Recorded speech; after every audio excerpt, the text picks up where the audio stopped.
Assalamualaikum warahmatullahi taala wabarakatuh dan salam sejahtera saya ucapkan kepada anda semua yang mengikuti perkongsian saya pada kali ini.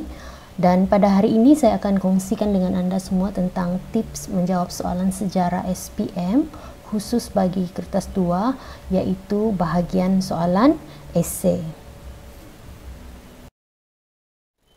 Soalan esei mengandungi 7 soalan.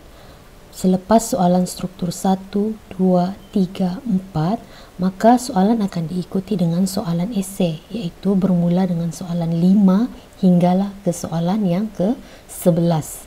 Daripada 7 soalan yang dikeluarkan itu, soalan 5 hingga soalan 7 merupakan soalan-soalan yang dikeluarkan daripada bab tingkatan 4. Ini bermakna 3 soalan akan dikeluarkan daripada bab tingkatan 4. Seterusnya, soalan 8 sehingga soalan 11 merupakan soalan yang dikeluarkan daripada bab tingkatan 5. Ini bermakna ada 4 soalan yang dikeluarkan daripada bab tingkatan 5.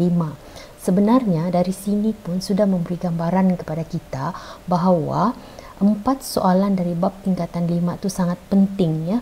Jika saat-saat akhir kita membuat persiapan, kita boleh fokus terus kepada bab-bab tingkatan 5.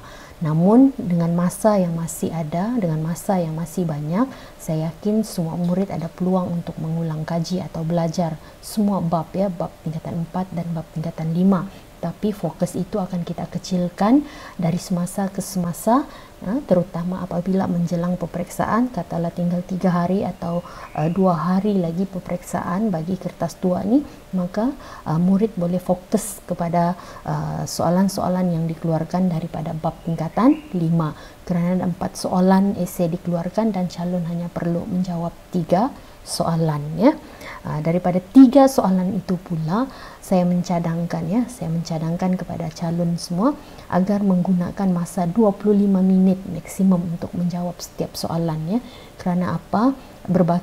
Sepatutnya 30 minit, tetapi saya mencadangkan 25 minit kerana 5 minit lagi itu calon-calon boleh gunakan untuk membuat rangka atau menyemak semula jawapan sebelum menghantar kertas soalan. Baiklah, sebelum cikgu pergi lebih lanjut lagi tentang soalan esei ni, suka di sini untuk cikgu menjelaskan tentang wajaran markah, ya. Wajaran markah untuk kertas 2 iaitu 50%, satu wajaran yang sangat besar, ya, untuk menentukan kecemerlangan seorang calon bagi kertas sejarah ini, ya.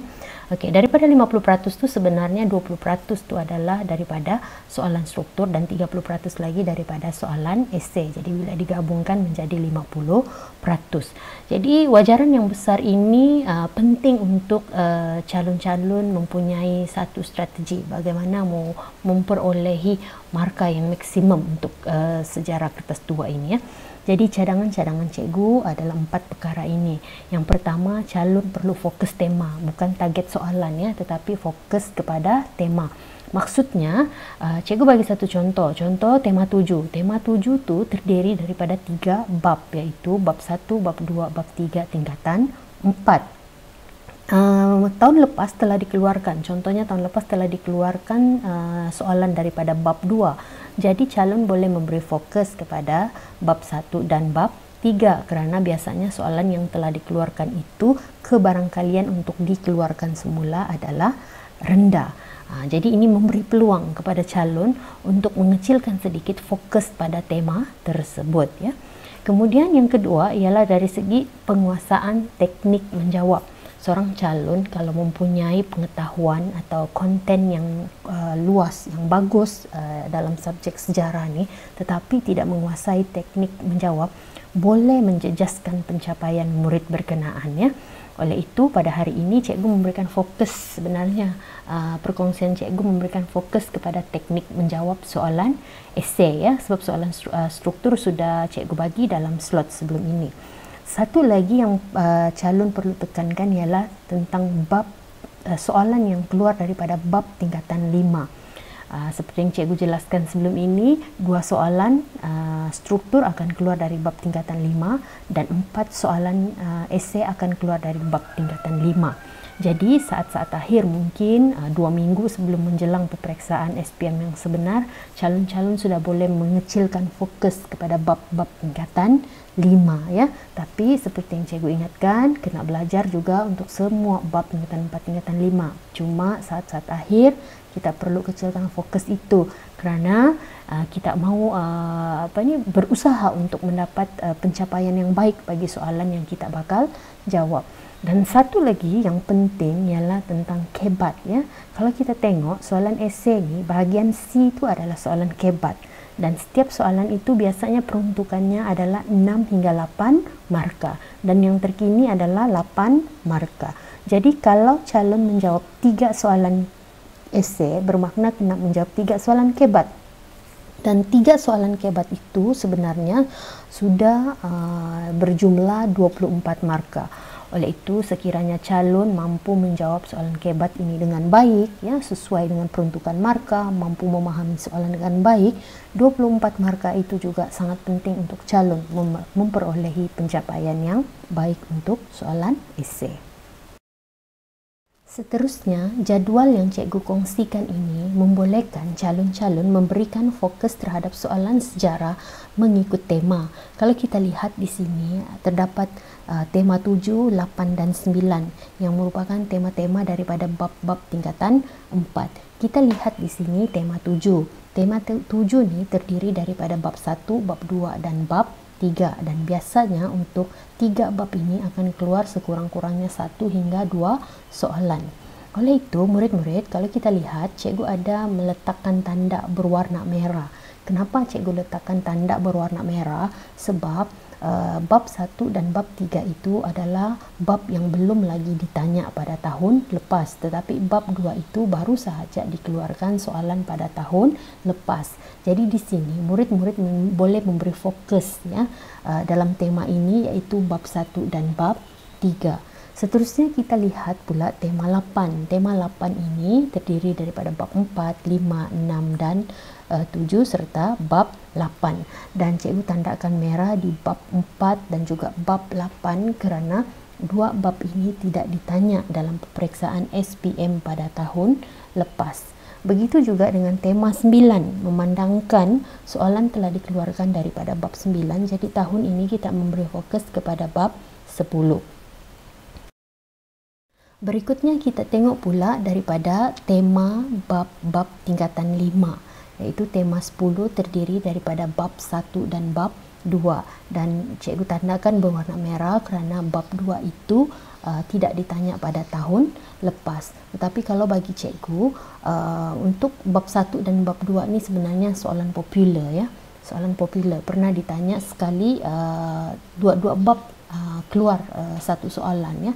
Jadi cikgu rasa tidak rugi untuk calon-calon menguasai kedua-dua bab ini dengan sebaik-baiknya. Kita lihat pula tema 11. Tema 11 ni agak luas, meliputi bab 3, 4, 5, 6, 7 dan 8 ya. Boleh jadi keluar 2 soalan atau 3 soalan ya.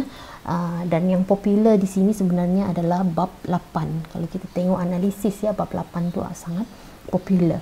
Namun begitu, cikgu memberi fokus di sini bab 4 dan juga bab 6 kerana 2 bab ini tidak ditanya dalam peperiksaan pada tahun lepas. Dan cikgu juga tanda bab 8 ya, sebab seperti yang cikgu kata tadi, bab 8 ini sangat popular ya. Kemudian tema 12. Tema 12 ni kita tidak ada pilihan, dia hanya satu bab, maka kita perlu kuasai betul-betul bab 9 ini kerana di sini akan keluar satu soalan. Seterusnya cikgu kongsikan tentang teknik menjawab soalan esei. Jadi 6 perkara penting cikgu gariskan di sini untuk menjawab soalan esei. Antaranya iaitu respon kata, tugas. Yang kedua, wajib esei, iaitu mesti dalam bentuk esei ya, tidak boleh dalam bentuk poin. Dan kemudian ayat lengkap, maksudnya ayat itu ayat yang ada subjek, ada predikat. Kemudian fakta itu perlu diikuti dengan huraian dan contoh. Dan yang keempat, kepentingan penggunaan penanda wacana ya. Jadi selepas selesai setiap satu ayat, calon kena memulakan ayat yang berikutnya dengan menggunakan penanda wacana. Dan cikgu mencadangkan, ini tidak wajib tapi sebaik-baiknya cikgu cadangkan calon asingkan perenggannya selepas satu fakta itu dihuraikan dalam satu perenggan, fakta yang berikutnya dihuraikan dalam perenggan yang seterusnya. Ini memudahkan calon melihat sudah berapa banyak isi yang dijelaskan. Kemudian patuhi peruntukan marka, ini sangat penting. Kebanyakan calon-calon yang cemerlang juga kadang-kadang bermasalah di sini, yaitu katalah peruntukan marka 8, calon hanya menjawab tapi sesuai dengan 6 marka, 5 marka, jadi secara tidak langsung berlaku kehilangan marka. Kita lihat contoh esei ya. Ini contoh soalan esei yang berbunyi jelaskan ciri-ciri tamadun dan marka yang diperuntukkan adalah 5.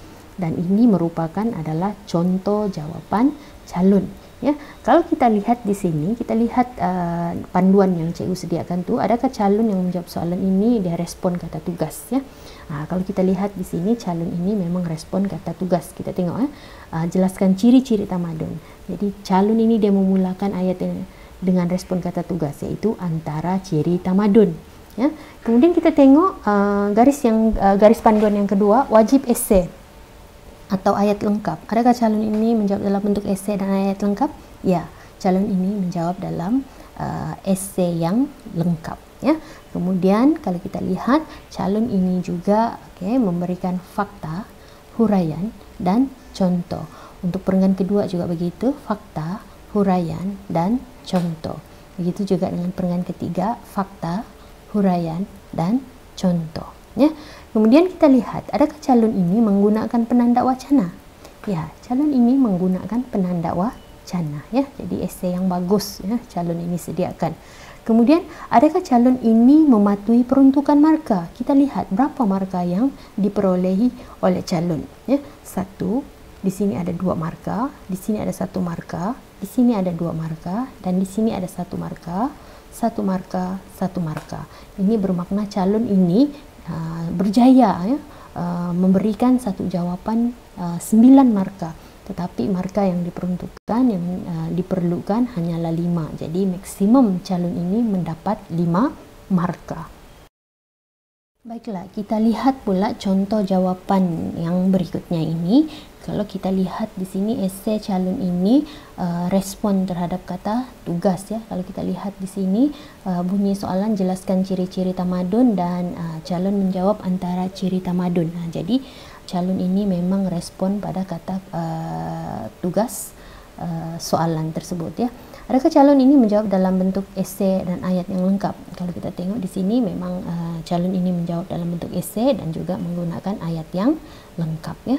Kemudian adakah fakta diikuti huraian dan contoh? Kita lihat ya. Ini adalah fakta, diikuti fakta, seterusnya fakta dan seterusnya fakta ya.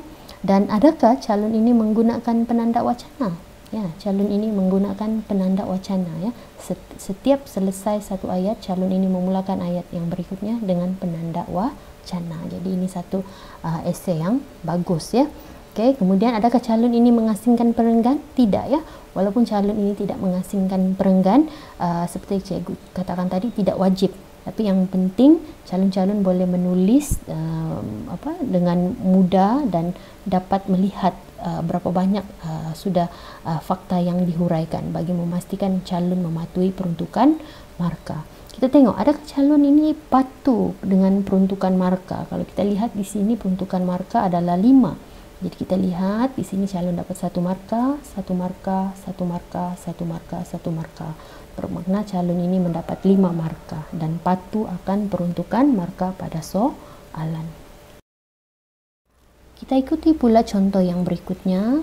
Masih lagi soalan yang sama, jelaskan ciri-ciri tamadun 5 marka dan calon menjawab dalam bentuk esei. Maksudnya calon ini respon kata tugas dan menjawab dalam bentuk esei. Kemudian kita lihat pula adakah fakta, huraian dan contoh. Calon ini beri ayat yang pertama adalah fakta, dapat 1 marka. Kemudian yang berikutnya ada fakta juga, tetapi calon ini hanya mendapat separuh marka. Kenapa separuh marka? Sebab ayat yang kedua ini menjalankan kehidupan yang berorganisasi dianggap tidak lengkap. Jadi calon perlu menggunakan penanda wacana. Jadi selepas ayat pertama, ciri tamadun ialah pertempatan kekal. Ayat kedua itu calon mesti mulakan dengan selain itu ciri tamadun ialah menjalankan kehidupan yang berorganisasi, ya. Okey, seterusnya kita tengok ayat yang ketiga. Ayat yang ketiga ni ada juga fakta, tetapi di sini juga setengah markah. Begitu juga yang keempat, okey, setengah markah, dan yang kelima setengah markah. Jadi markah yang calon ini perolehi hanya 3, ya. Jadi pentingnya untuk jawapan itu ayat yang lengkap, dan pentingnya penggunaan penanda wacana untuk membolehkan calon memperoleh markah yang baik. Beralih kita kepada kata tugas, ya. Kalau soalan kata tugasnya berbunyi nyatakan, apakah, senaraikan dan berikan, calon-calon hanya perlu memberikan fakta sahaja, ya. Kita tengok contoh soalan sini, nyatakan syarat-syarat pemilihan seorang khalifah, ya. Ini adalah contoh jawapan. Jadi kalau kita lihat contoh jawapan calon ini hanya memberikan fakta saja. Contoh yang pertama, syarat pemilihan seorang khalifah, calon hendaklah lelaki, ya. Fakta tanpa sebarang huraian dan contoh. Begitu juga ayat yang berikutnya, selain itu calon juga mestilah merdeka, seterusnya calon tersebut mestilah beragama Islam, dan seterusnya calon mestilah seorang yang adil, okay? Dan akhir sekali ialah sanggup melaksanakan hukum Allah, ya. Jadi hanya memerlukan fakta sahaja.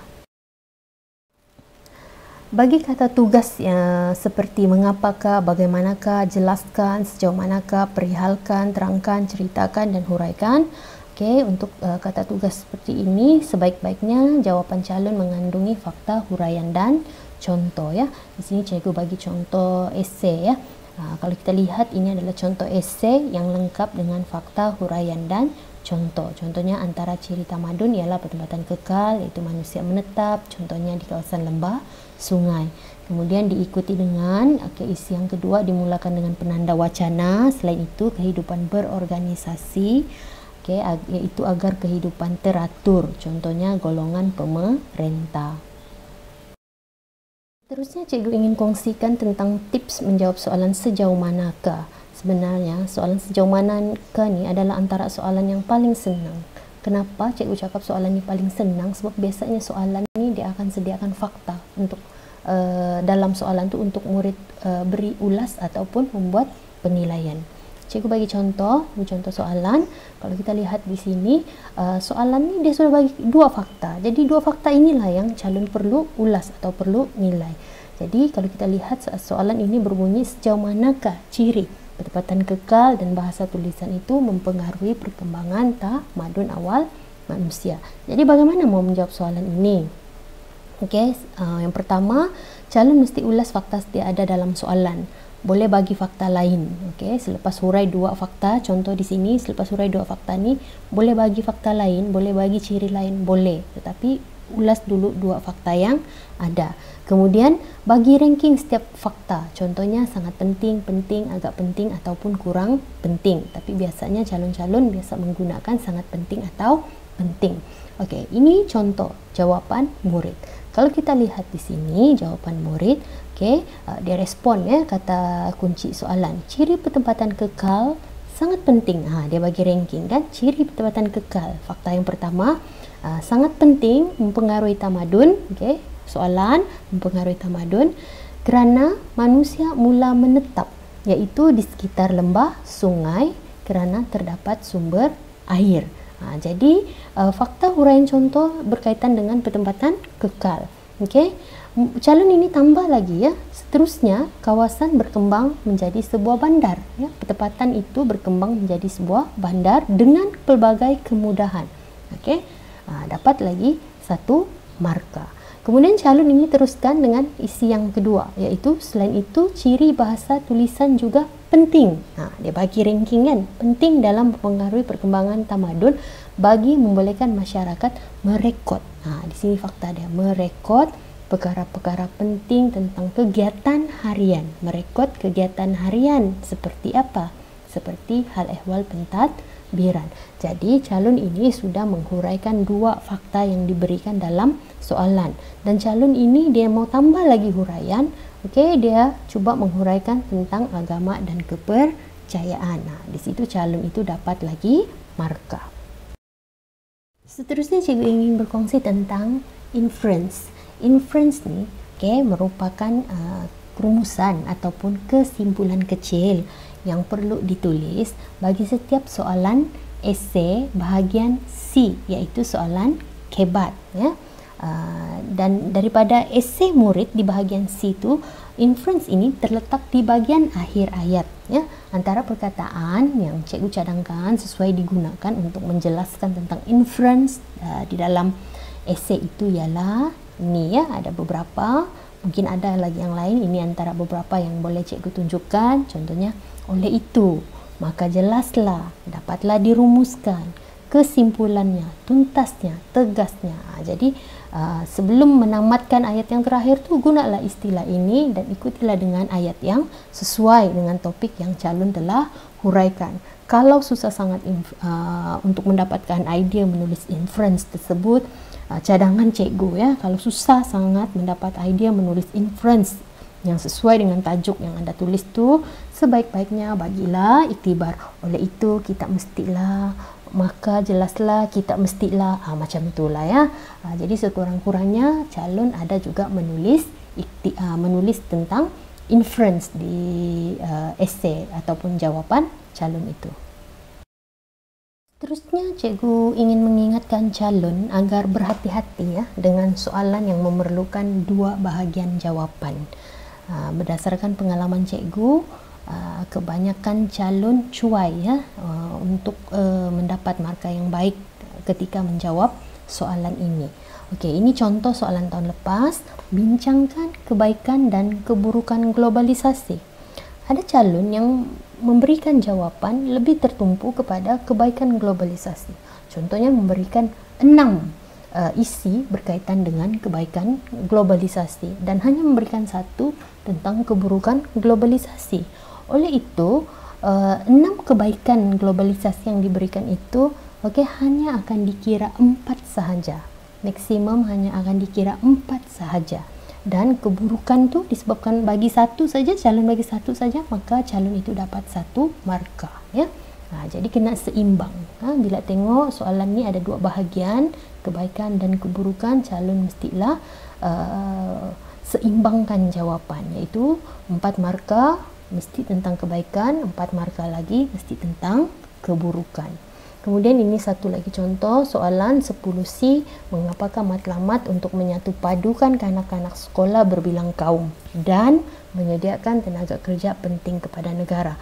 Soalan ini juga menyediakan dua perkara, ya, untuk calon jelaskan. Jadi pastikan calon menjelaskan perkara ini sesuai dengan peruntukan markah dia, ya, iaitu separuh-separuh. Jadi jawapan itu perlulah seimbang.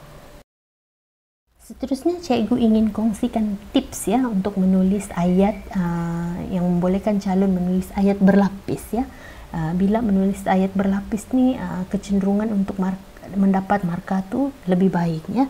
Buasik ni, buasik BUASSIK ni sebenarnya berkaitan dengan kata hubung, ya, bagi, untuk, agar, supaya, seperti, iaitu, kerana. Mungkin ada lagi perkataan-perkataan lain, tapi cikgu bagilah beberapa perkataan ini dan cikgu ringkaskan dia dalam akronim buasik, ya. Jadi kita lihat, ya, dua contoh jawapan murid di sini, ya. Yang ini, murid ini dia menjawab, peranan generasi muda dalam mengekalkan kedaulatan negara ialah haruslah mengamalkan prinsip rukun negara. Nokta. Ada fakta sana, mengamalkan prinsip rukun negara. Jadi calon ini hanya mendapat 1 markah. Kita tengok contoh jawaban murid yang kedua, ya. Selain itu, generasi muda haruslah mengamalkan prinsip-prinsip rukun negara. Tetapi calon ini tidak nokta di situ, tapi dia sambung dengan salah satu kata hubung, ya, iaitu cikgu ulang balik. Selain itu, generasi muda haruslah mengamalkan prinsip-prinsip rukun negara agar menjadi warga negara yang patriotik. Contohnya mematuhi peraturan. Jadi berapa markah calon ini dapatnya? Oke, 1 markah mengamalkan prinsip rukun negara agar menjadi warga negara patriotik, contohnya mematuhi peraturan. Jadi kalau calon terbiasa menggunakan kata hubung, secara otomatik kita akan memikirkan apakah ayat yang selepasnya, selepas kata hubung itu. Jadi ini secara tidak langsung membolehkan calon menulis esei yang mendapat markah yang lebih baik, ya, sekiranya apa yang kita tulis itu sesuai ataupun betul, ya. Tetapi dalam sejarah ini sekiranya kita tulis dan jawaban itu salah, dia tidak ada tolak markah, cuma tidak diberikan markah, ya. Jadi nasihat cikgu kepada calon, jangan takut menulis, beranikan diri menulis, tulislah, ya, supaya Anda ada peluang untuk mendapat markah yang baik. Ini merupakan tips yang berkaitan dengan penanda wacana, ya. Kadang-kadang calon tiada idea, ya, untuk menulis penanda wacana. Biasanya calon yang tiada idea ni kadang-kadang cikgu bagi tips, buatlah selain itu, selain itu, selain itu. Tetapi bagus juga sekiranya calon ada penanda wacana yang lebih pelbagai. Contohnya, jari yang pertama ibu jari itu kita mulakan ayat kita antara faktor, antara sebab. Begitu. Kemudian selain itu, ayat yang kedua selain itu, ayat yang berikutnya di samping itu, ayat yang berikutnya seterusnya, dan ayat yang terakhir akhir sekali. Kalau ayat itu ayat terakhir lah, kalau tidak mungkin boleh guna lagi penanda wacana yang kedua, ketiga, dan keempat. Baiklah murid-murid, berikut adalah secara ringkas, ya, saranan cikgu kepada Anda semua untuk berdepan dengan soalan sejarah kertas 2, khususnya soalan esei, ya, iaitu apa yang penting calon kena baca dan fahami kehendak soalan, ya. Penting untuk memahami kehendak soalan, ya, supaya kalau kita faham, kita boleh beri jawaban yang sesuai dengan kehendak soalan, ya. Kalau soalan itu sukar, ya, kita sudah pilih soalan itu tapi agak sukar juga bagi kita tinggalkan dahulu, kita tengok jawab soalan yang lebih senang, kita jawab dulu di situ, kemudian setelah siap baru kita kembali kepada soalan yang lebih sukar, ya. Tengok peruntukan markah, sangat penting. Kalau 8 markah, kena bagi jawapan yang sesuai dengan peruntukan 8 markah. Dan nasihat cikgu, biar lebih jangan kurang. Kerana kalau kurang, kita tidak ada peluang dapat markah. Tapi kalau lebih, kita ada peluang mendapat markah yang maksimum, ya. Sebaik-baiknya soalan yang bersesuaian seperti huraikan, perihalkan itu, berilah fakta, huraian, dan contoh, ya. Yang penting juga jawab dalam bentuk esei, tak jawab dalam bentuk ayat yang lengkap, ya. Ada subjek, ada predikat. Yang penting tadi cikgu jelaskan juga guna penanda wacana, ya. Kemudian tulis nombor soalan. Katalah jawab nombor soalan 5, tulis 5. Kalau 5A, 5A, ya. Jadi kena ada semua nombor ceraian soalan itu, 5A, 5B, 5C, 5C1, 5C2, begitu, kena lengkap, ya. Seperti yang cikgu cakap tadi, jangan risau, tiada tolak markah, tulislah biar lebih, jangan kurang, ya. Dan ini pun sudah cikgu jelaskan tadi, mestilah gunakan penanda wacana. Kalau tiada penanda wacana, dianggap ayat itu tidak lengkap.